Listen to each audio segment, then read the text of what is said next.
শবে মেহরাজ ইসলামের এক বিশেষ ঐতিহাসিক ঘটনা।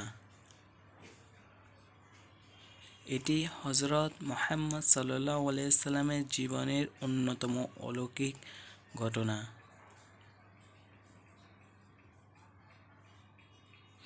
এক রাতে মহান আল্লাহর নির্দেশে হযরত জিবরাইল আলাইহিস সালাম নবীজিকে মক্কা থেকে বাইতুল মুকাদ্দাস পর্যন্ত নিয়ে যান। এই যাত্রাকে বলা হয় ইসরা।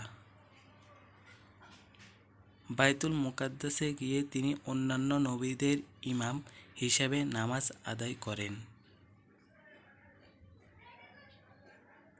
এরপর সেখান থেকে মহান আল্লাহর কুদরতে তিনি সপ্তম আসমান পেরিয়ে সিদরাতুল মুনতাহা এবং আরশ পর্যন্ত ভ্রমণ করেন। এই অংশকে বলা হয় মেরাজ। মেরাজে হযরত মুহাম্মদ সাল্লাল্লাহু আলাইহি সাল্লাম আল্লাহর সঙ্গে কথা বলেন। এই সময়ে আল্লাহ তাআলা উম্মতে মুহাম্মাদীর জন্য 5 ওয়াক্ত নামাজ ফরজ করেন।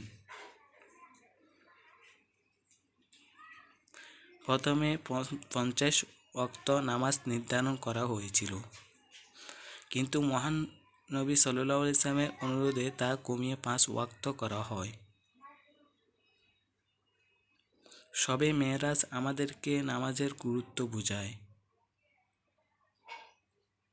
এবং আল্লাহর কুদরতের উপর অগাধ বিশ্বাস রাখতে শেখায়।